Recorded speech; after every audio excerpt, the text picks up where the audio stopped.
Alors le thème sur lequel on m'a invité à intervenir ce matin est le thème des conflits d'intérêts vus par le droit. Je ne sais pas réellement si je suis capable de faire ça. D'abord, je ne suis pas sûr que le droit voit quoi que ce soit. Les conflits d'intérêts, pas plus que d'autres choses. Je ne suis pas sûr non plus que si tant est qu'on estime que le droit voit des choses du fait des juristes notamment qui sont institués pour en parler ou qui s'auto-instituent pour en parler, je ne suis pas persuadé que le droit soit une réalité univoque et que tout le monde soit d'accord sur ce qu'il y a à dire sur quelques questions juridiques que ce soit, et notamment sur la question des conflits d'intérêts. Donc plus modestement, ce que je vais tenter de faire, c'est de vous donner un point de vue de juriste qui sera situé, que j'essaierai de situer au fur et à mesure de mon intervention sur cette question des conflits d'intérêts. Avec un certain nombre d'éléments premiers pour vous faire comprendre justement quel est ce point de vue. Il se trouve que j'ai travaillé ces questions depuis quelques années à partir du champ de la santé et notamment de l'expertise en santé, et j'y reviendrai parce que c'est un exemple de gestion des conflits d'intérêts notamment qui est relativement intéressant parce qu'on est au cœur d'un certain nombre de tensions, d'un certain nombre de conflits de valeurs effectivement. Mais ce dont je vais vous parler, ce n'est pas uniquement des conflits d'intérêts vus ou appliqués aux questions de recherche. J'ai essayé de comprendre dans mes propres recherches comment se constituait cette question des conflits d'intérêts dans les champs de la santé, je viens de le dire, mais également dans le champ du droit, que ce soit pour des avocats ou des magistrats, ce qui renvoie à des postures différentes, donc à des valeurs différentes, à des conflits d'intérêts éventuellement différents.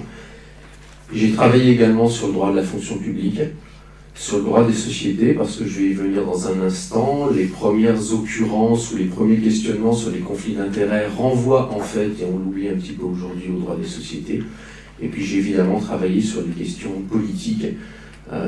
J'ai également bénéficié pendant quelques temps d'échanges extrêmement fructueux avec Laurence Cialom, que vous allez entendre tout à l'heure, à propos des conflits d'intérêts dans leur dimension économique, et ça a pas mal influé ce que je vais pouvoir vous dire. Donc voilà pour le champ à partir duquel je vais vous parler des conflits d'intérêts, en commençant par une perspective, je ne vais pas dire historique parce que je ne suis pas historien, mais historicisée en tout cas. La question des conflits d'intérêts, ce n'est pas une question naturelle. Si on revient à l'exemple de la santé, c'est une chose qui, au début des années 2000, était inexistante. Voilà. On ne parlait pas d'ailleurs de conflit d'intérêts.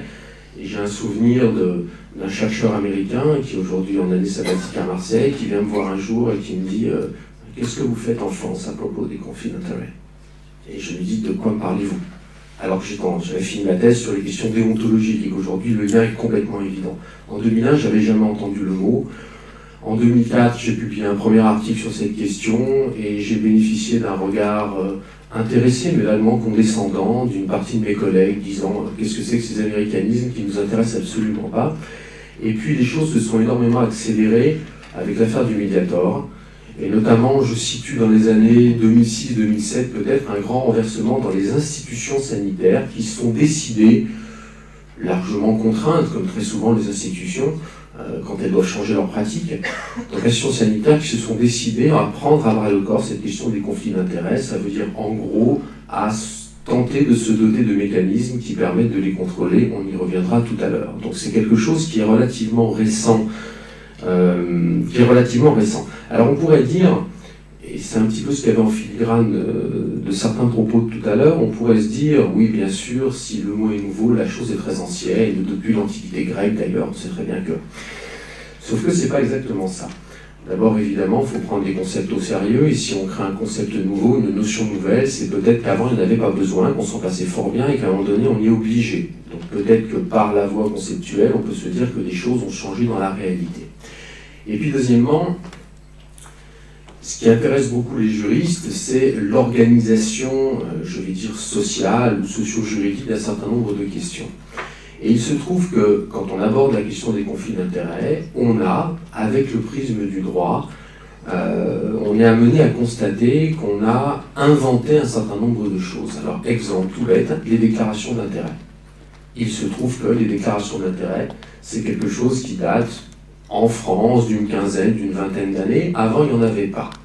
S'il n'y avait pas cette pratique, on peut imaginer qu'il n'y avait pas besoin de l'organiser et que cette nouvelle organisation renvoie peut-être à une nouveauté, pas forcément des situations, mais du fait qu'on les trouve éminemment problématiques. Et ça, c'est quelque chose qui est très habituel, très basique en droit. Il y a des choses qui se faisaient, qui n'étaient pas problématiques, et puis la société évolue, et puis on trouve finalement que c'est problématique. Il faudrait peut-être changer les choses.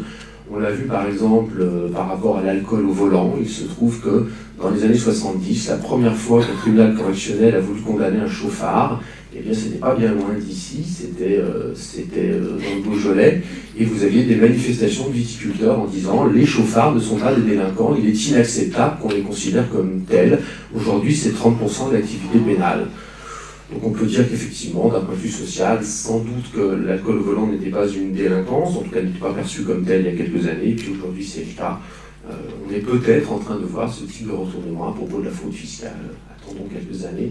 En tout cas, on ne parlait pas de blanchiment et de paradis fiscaux il y a une vingtaine d'années, à part dans quelques milieux politiquement dévalorisés par le mainstream, on pourrait dire. Aujourd'hui, c'est un petit peu moins le cas.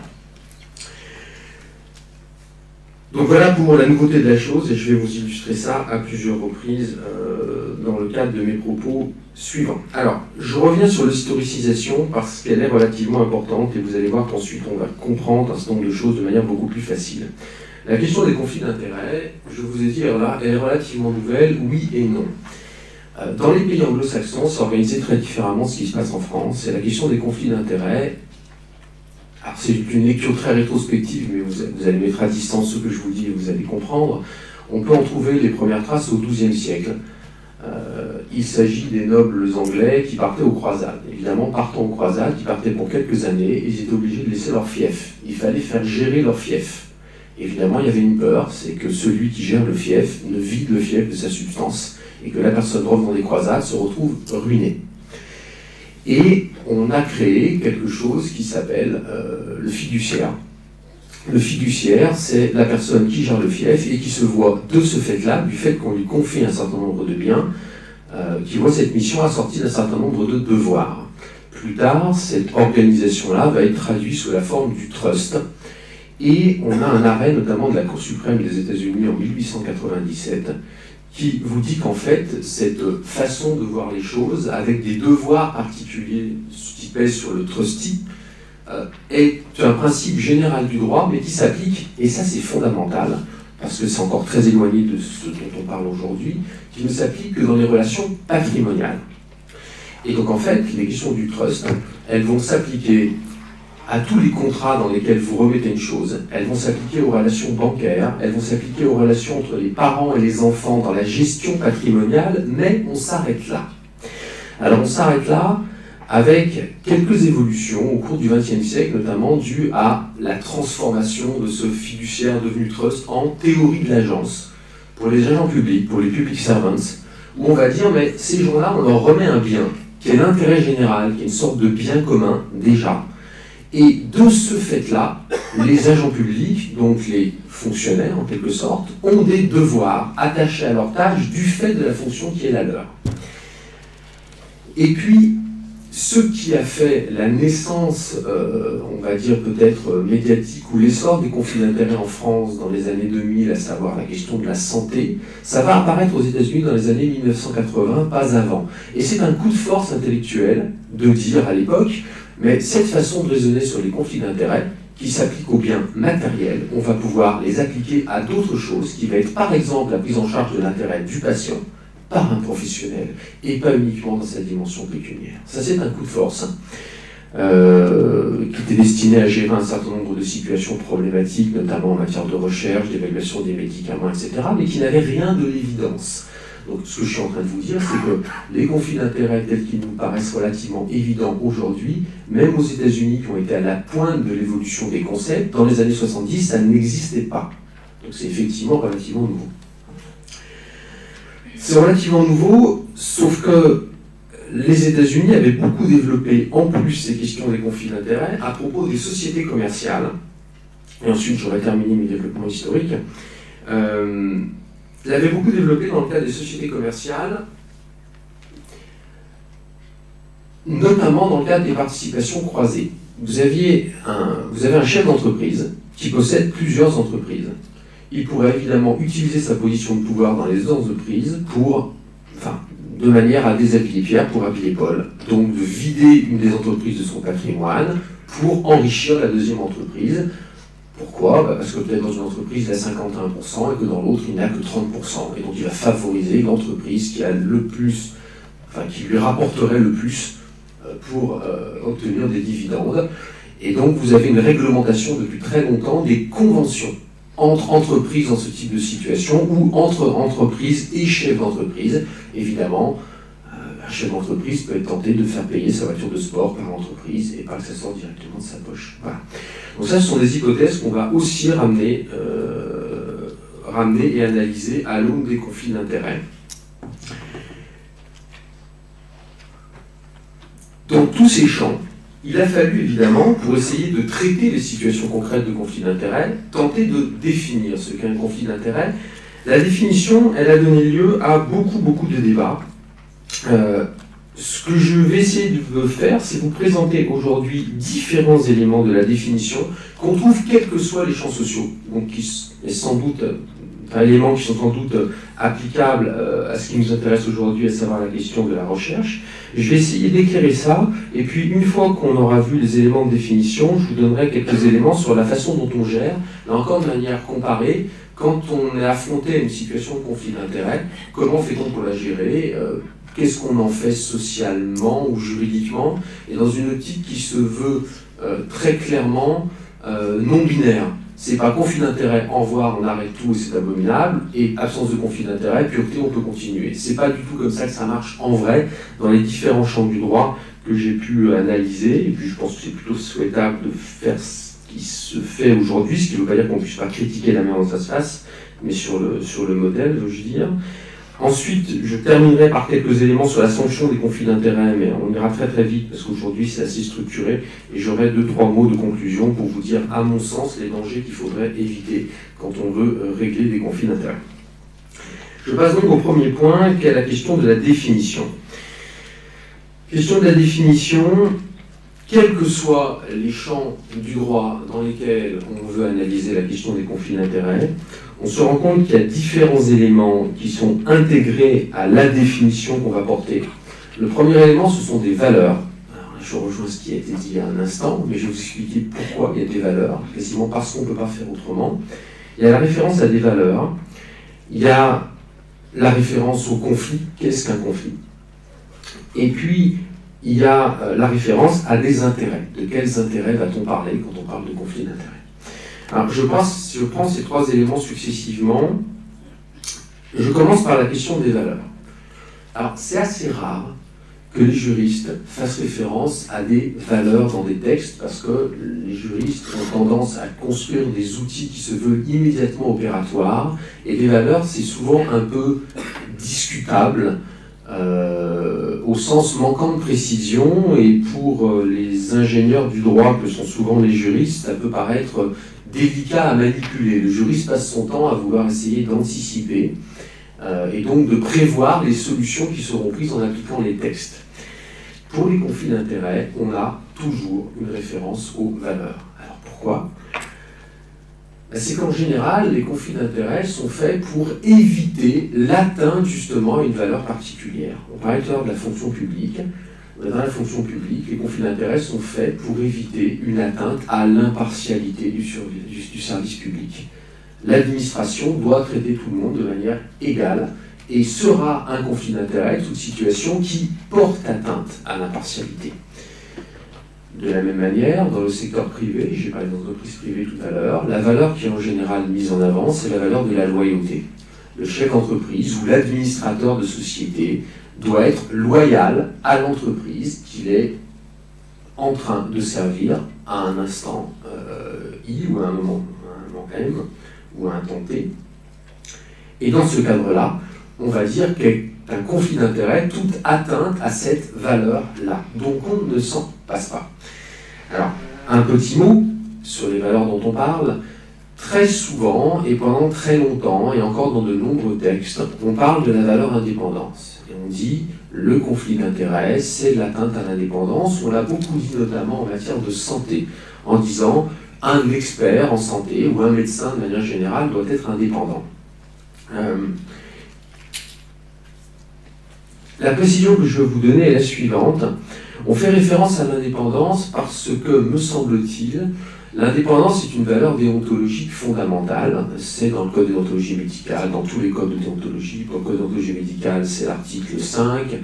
À l'époque, au début des années 2000, on a commencé à parler des conflits d'intérêts, des experts en santé. On est allé voir les règles relatives à l'expertise dans le code de déontologie médicale. C'est l'article 106 qui était fait pour l'expertise judiciaire et qui parlait de l'indépendance.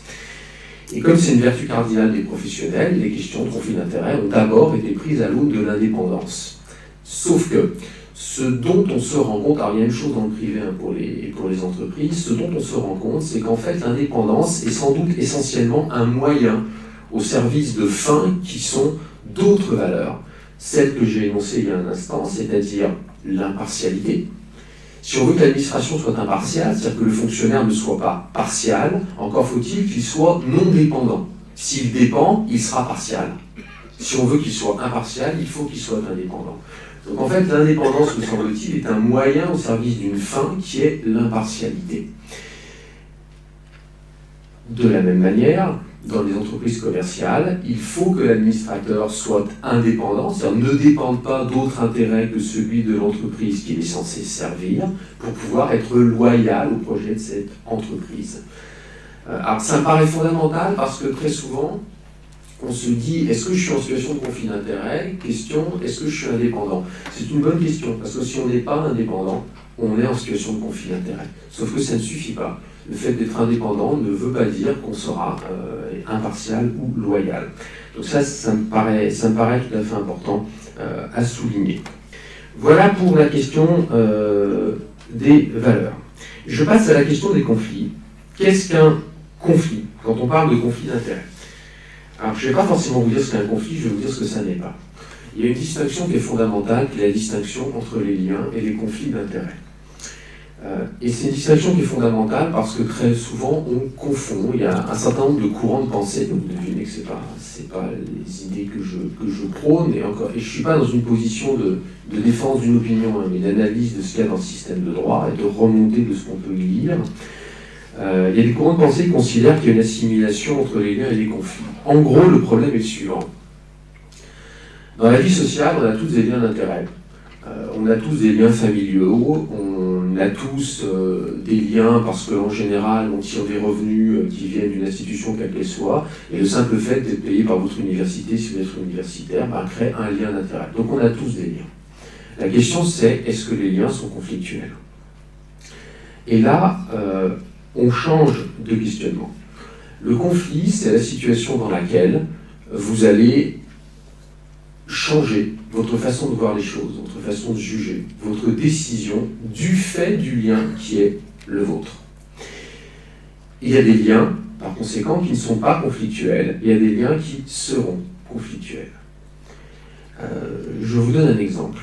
Il se trouve que j'ai été pendant longtemps dans le groupe qui gérait les conflits d'intérêts à la Haute Autorité de Santé. Il se trouve que j'ai des liens dans le monde de la santé, puisque c'est un de mes domaines de recherche. J'ai pu intervenir, la Haute Autorité de Santé utilisait mes compétences éventuelles pour gérer ces questions de conflit d'intérêts. Je n'avais pas de conflit d'intérêt à titre personnel de manière générale, on va dire, qui m'aurait empêché d'intervenir. C'est-à-dire que je n'avais pas milité dans une association qui considère que tout ce qui se faisait était mauvais. Bon. En revanche, je fais beaucoup de droit des professions de santé et j'accompagne certaines professions, certains syndicats professionnels depuis quelques années.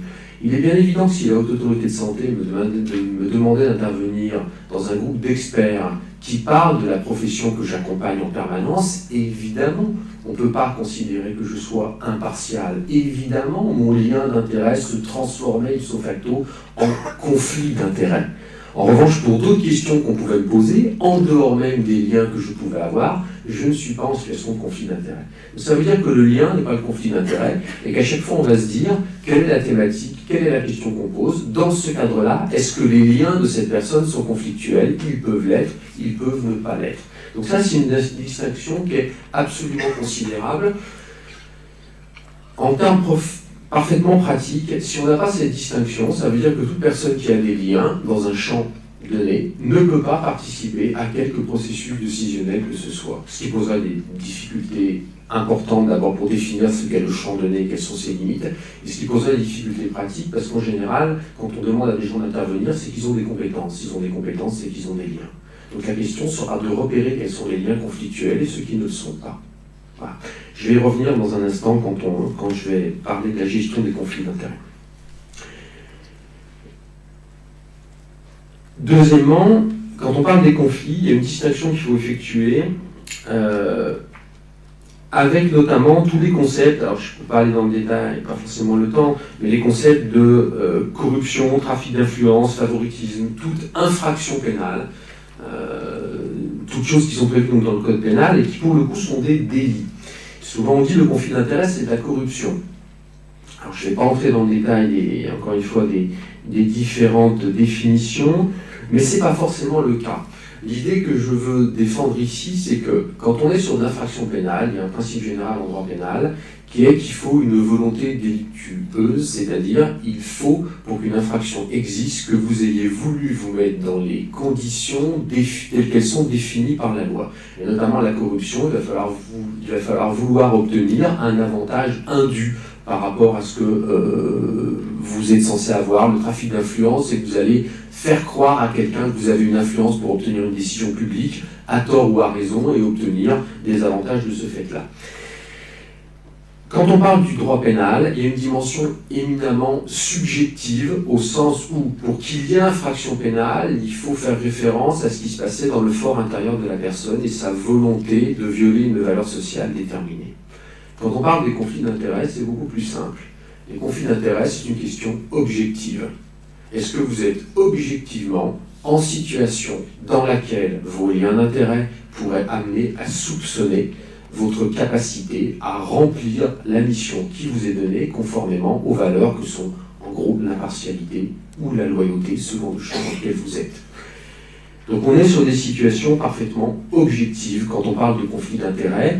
Et de toute façon, les institutions qui ont pris en charge ces questions depuis quelques années ont une tendance à objectiver. Quand je dis institutions, dans le monde dans lequel on est, on pourrait quasiment traduire systématiquement, faire un remplacé automatique par bureaucratie.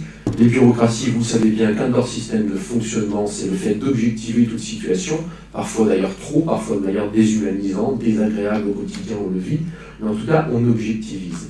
Et les conflits d'intérêts, c'est très exactement ça.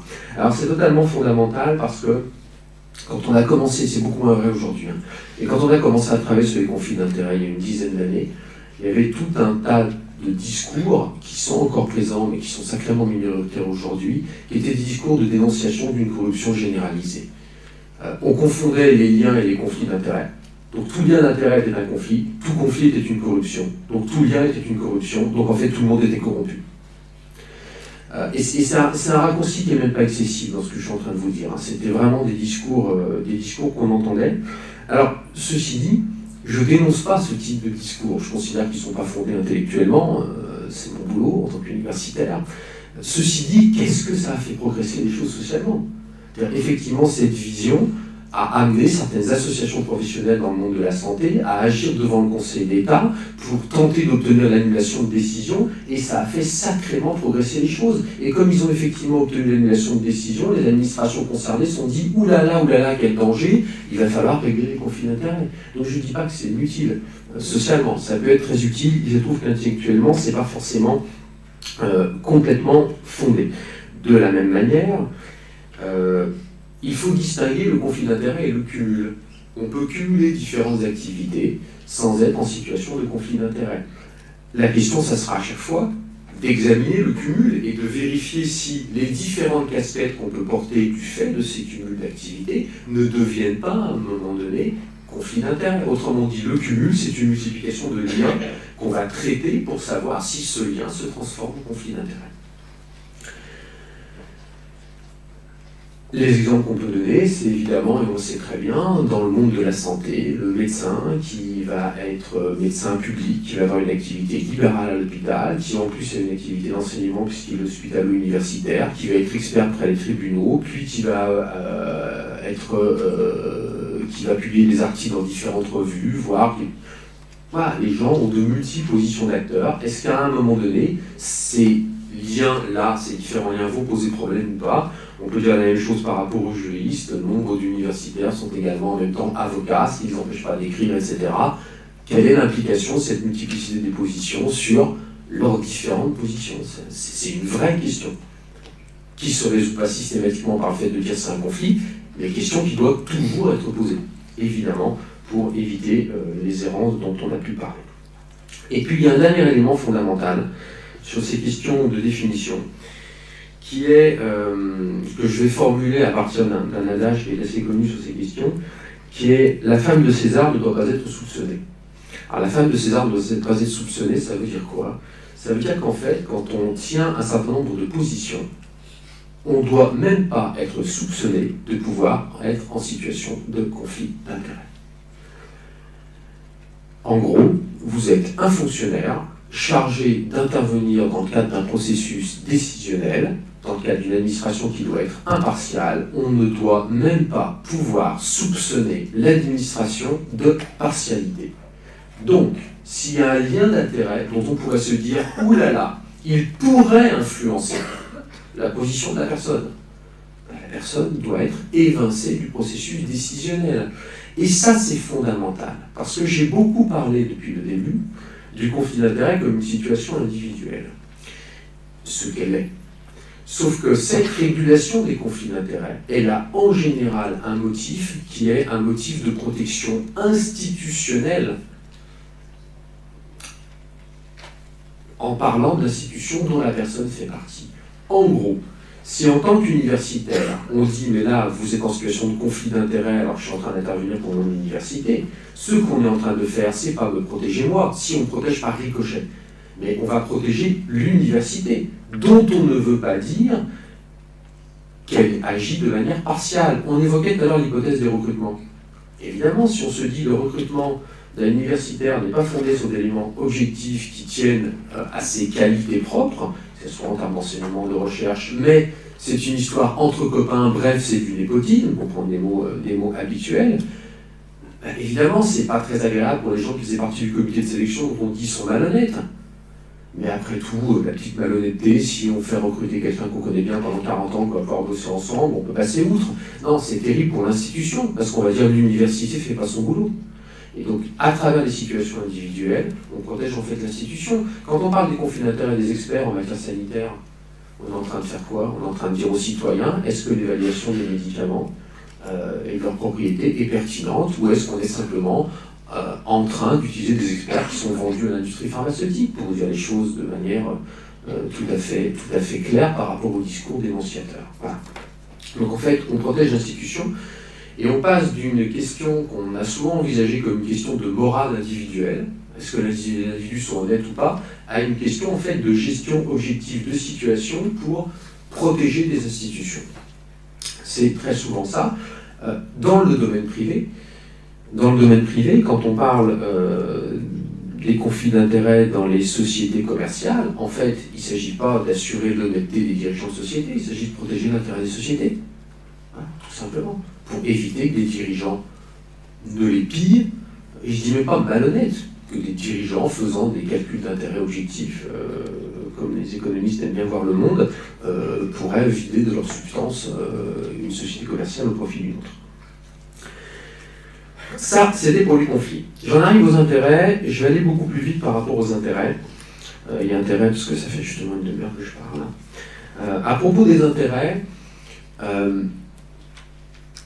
outre-Atlantique, les intérêts qu'on prend essentiellement en compte sont les intérêts pécuniaires. Et aujourd'hui encore, même si c'est en train de bouger, les Américains ont beaucoup de mal à prendre en compte d'autres intérêts, qui pourraient être des intérêts idéologiques, des intérêts syndicaux, des intérêts politiques, etc. Ils ont du mal, même si ils ont du mal aujourd'hui à ne pas poser la question. Mais ils sont très réticents sur la réponse.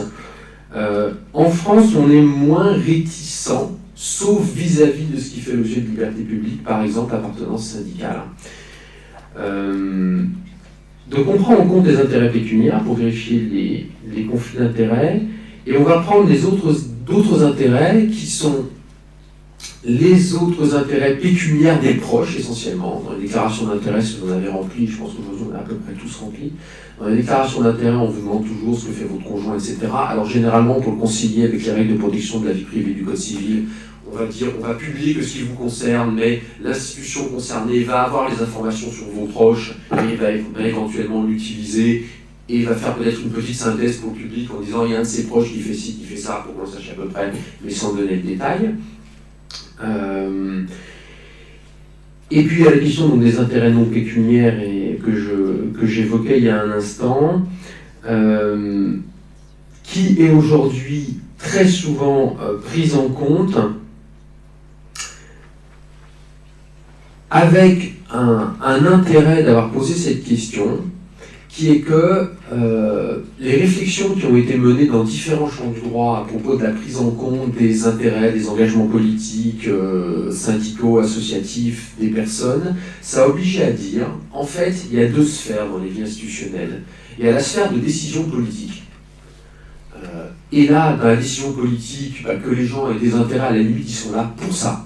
Ils sont nommés parce qu'ils représentent tel ou tel intérêt et que telle institution est là pour arbitrer des intérêts contradictoires. Et là, ce n'est pas du conflit d'intérêts, c'est justement de l'affichage d'intérêts. Après tout, l'Assemblée nationale est faite de gens qui ont des prises de position politiques, c'est même pour ça qu'on vote ou qu'on ne vote pas pour eux.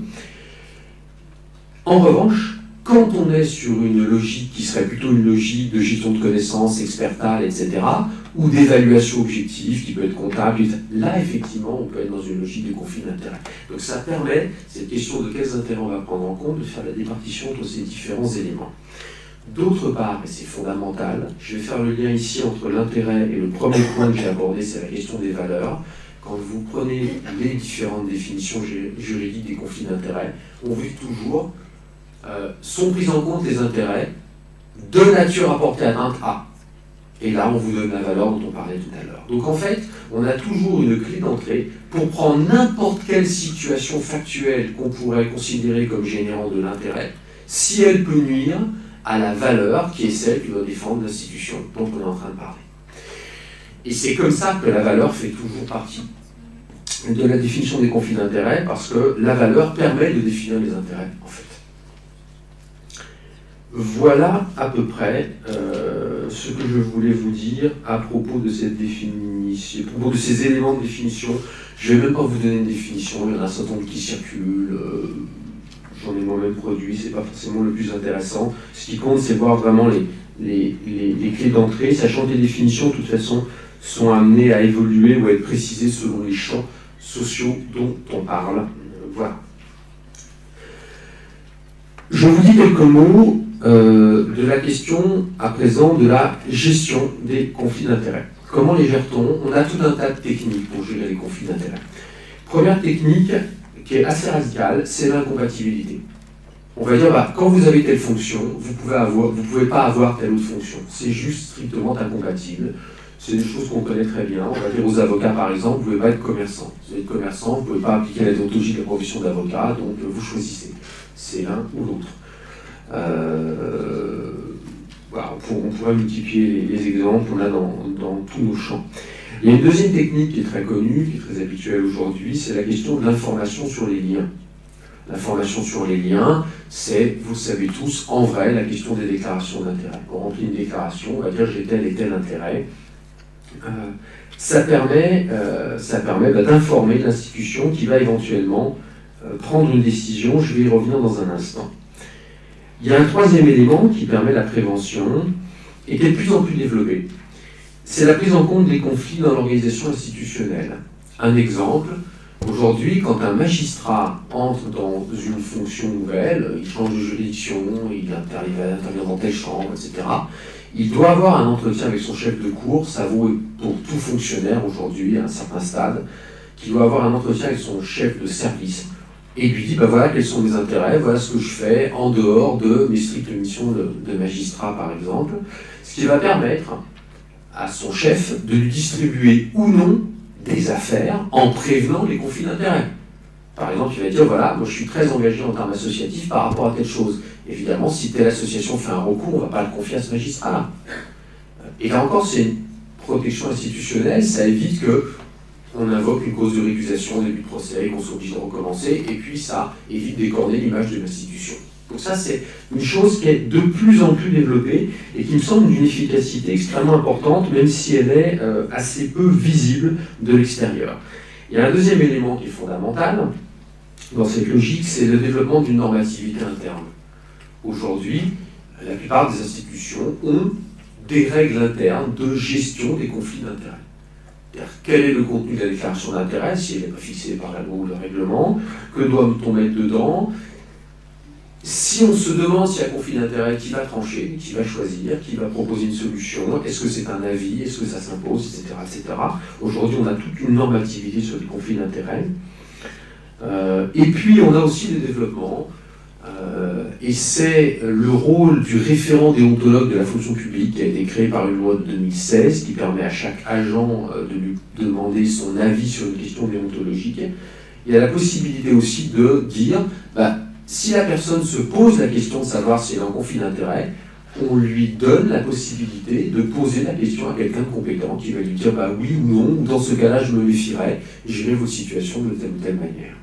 Donc ça, ce sont des possibilités de prévention des conflits d'intérêt. Ensuite, il y a la question des contrôles. La question des contrôles, une fois que j'ai rempli ma déclaration d'intérêt, que j'ai dit voilà les liens d'intérêt, ça ne veut pas dire qu'il y a un conflit. Peut-être que dans telle situation, mes liens vont être conflictuels, et dans une autre situation, mes liens ne seront-ils pas conflictuels. Ce qui veut dire qu'en fait, la gestion des conflits d'intérêts implique ce que les juristes connaissent pas mal, c'est un peu leur cœur de métier, c'est la qualification du conflit. Il va falloir faire le lien entre le lien, justement, et le conflit, et en général, c'est l'institution qui pourrait être impactée par le conflit d'intérêts éventuel, qui se charge elle-même de qualifier. Là, vous allez dire, voilà mes liens, et c'est elle qui vous dit, ça c'est un conflit, tu participes au processus décisionnel, ou ça, c'en est pas un, tu peux continuer. Ça, c'est fondamental. Parce que si on veut essayer de comprendre la nouveauté des conflits d'intérêts, ces dernières années, ça en fait partie, parce qu'avant, il n'y avait pas ça. Les acteurs sociaux eux-mêmes disaient oui ou non, je suis en situation de conflit d'intérêts. Aujourd'hui, c'est quasiment externalisé. Les acteurs donnent leurs liens, les institutions qualifient les conflits. Ça, c'est extrêmement clair. Ensuite, les conséquences du conflit. Que se passe-t-il éventuellement s'il y a un conflit? Il peut se passer différentes choses. Premièrement, la personne qui est en situation de conflit peut se retirer. C'est très habituel, ça. Les magistrats, depuis très longtemps, peuvent dire « Oulala, ça non, c'est mon beau-frère. Je ne vais pas juger. Je me déporte. » Ou c'est très connu dans la juridiction administrative, ou au Conseil d'État, les gens font des allers-retours, ce qui souvent peut générer des conflits d'intérêts en tant que tel d'ailleurs, font des allers-retours entre le public et le privé, ou une administration et la fonction de jugement. L'administration, vous êtes dans l'administration dite active, vous prenez une décision. On attaque votre décision. Vous passez au Conseil d'État et vous êtes dans la juridiction qui va juger votre propre décision. Évidemment, c'est un conflit d'intérêts. Donc vous vous déportez, vous dites je ne participe pas, je ne fais pas. Ça, c'est toujours possible. Toujours possible. Y compris, si je viens de vous dire, les institutions qualifient les conflits d'intérêts. Je peux vous dire, moi je ne suis pas du tout à l'aise. Ça m'est arrivé il y a quelques années, l'ANR me demande d'évaluer un programme de recherche. Et je le trouve vraiment lamentable. Mais comme je suis dans un tout petit monde, je sais parfaitement qui l'a écrit, je sais parfaitement pourquoi je ne suis pas d'accord d'un point de vue intellectuel, et je sais parfaitement que c'est parce que j'ai un positionnement théorique qui peut être, comme tout positionnement théorique, parfaitement discutable. Question, est-ce que je suis réellement indépendant par rapport à l'évaluation de ce dossier? Réponse, le simple fait de me poser la question veut dire que je ne suis pas indépendant, voici votre dossier, merci beaucoup, je me déporte. C'est toujours possible, quelles que soient les règles dont on parle par ailleurs. Si je ne me suis pas déporté, l'institution elle-même peut me dire non, là, sur cette question, pas vous. C'est pas que vous êtes malhonnête, on dit simplement on n'est pas certain que vous puissiez être totalement impartial vis-à-vis de cette prise de décision, donc on préfère que vous ne participez pas à la prise de décision. Très bien. Avec une limite que je vais emprunter à l'expertise en santé, mais qui vaut aussi, sans doute, pour toute vie intellectuelle et notamment pour la vie universitaire. Sur certaines questions, il peut être délicat de trouver 65 spécialistes dans le monde entier, voire en France. Pour certaines questions, il y a 1 ou 2 spécialistes. L'exemple typique qu'on donne toujours, ce sont les maladies rares.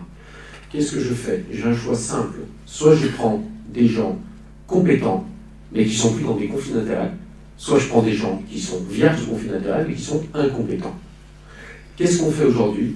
La solution qui est le plus souvent adoptée, c'est de dire, je prends des gens compétents qui ont des conflits d'intérêts, mais je dis bien qu'ils sont en situation de conflit d'intérêts, et que les conflits d'intérêts sont ceux-là, mais qu'on a constitué un groupe collectif pour essayer de neutraliser les conflits, par exemple en mettant dans le même groupe de travail des gens qui ont des conflits d'intérêts strictement opposés. On peut faire ça.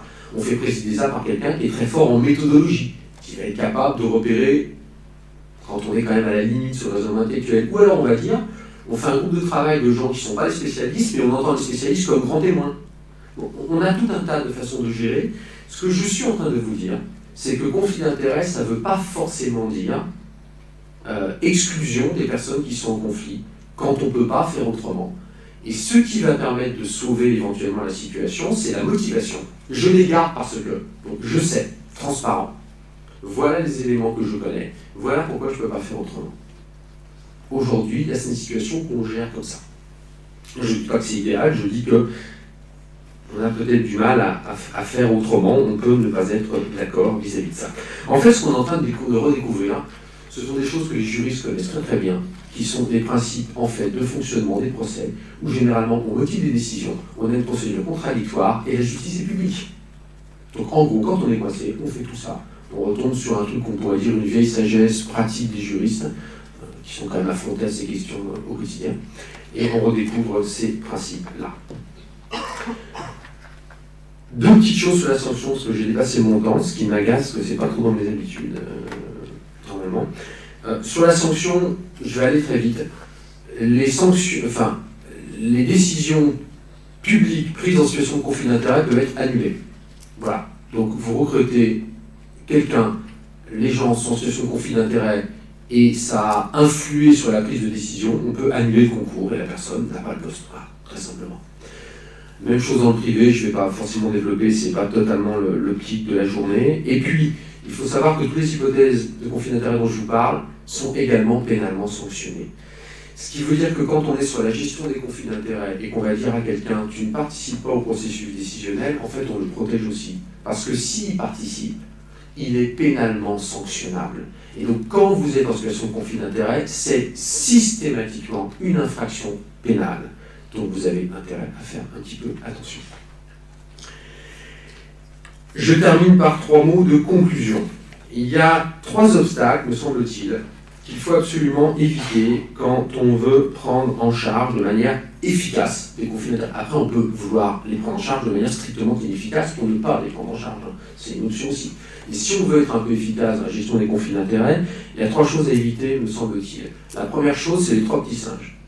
Je vois rien, j'entends rien, je dis rien. Ça, je pense qu'aujourd'hui, c'est plus possible. Il y a eu une grosse tentation, et plus que des tentations, il y a eu des pratiques pendant quelques années. Je pense qu'aujourd'hui, c'est un peu mis de côté cette histoire-là. Il y a un deuxième écueil qui me paraît quasiment aussi dangereux, c'est la chasse aux sorcières. La chasse aux sorcières, c'est très embêtant pour les sorcières. Et c'est très embêtant pour tout le monde parce qu'en fait ça ne sert pas à grand chose. On a 1 ou 2 exemples et puis ça s'arrête là, et puis show must go on, très bien. Bon. Ça ne sert pas à grand chose me semble-t-il. Ça me semble plus pertinent d'essayer de prendre des choses au sérieux et de faire évoluer les pratiques en profondeur. Il y a une 3e chose qui m'inquiète quasiment beaucoup plus, un 3e obstacle, qui est la bureaucratisation. Je dis tout à l'heure, les personnes remplissent des déclarations d'intérêt, les institutions qualifient. Le problème c'est que très souvent, on a des réflexes qui sont « j'ai rempli ma déclaration d'intérêt, c'est bon, je fais le boulot ». Ce qui est assez vrai en termes administratifs, mais ce qui vide complètement de sens la régulation. Ce qui me paraît beaucoup plus efficace, mais est-ce qu'on peut y arriver, j'en suis pas sûr, c'est que les acteurs prennent conscience de ce dont on est en train de parler, ce qui leur permet eux-mêmes de prendre à bras-le-corps la question des conflits d'intérêts. Ce serait peut-être ça qui serait efficace. Je suis pas sûr que la bureaucratisation qui est en marche par rapport aux conflits d'intérêts avec les déclarations d'intérêt, les policies qui sont définis pour les prendre en charge, les avis, etc. Je ne suis pas sûr que ce soit la meilleure façon de gérer. On est dans une société qui est quand même sacrément, généralement, éminemment, abominablement bureaucratisé. J'ai bien peur que les conflits d'intérêts prennent la même pente qu'à peu près tout le reste. J'espère profondément me tromper, et j'espère encore plus que l'intégrité scientifique ne prendra pas le même chemin. Je vous remercie de votre attention, en vous priant d'excuser d'avoir été trop long.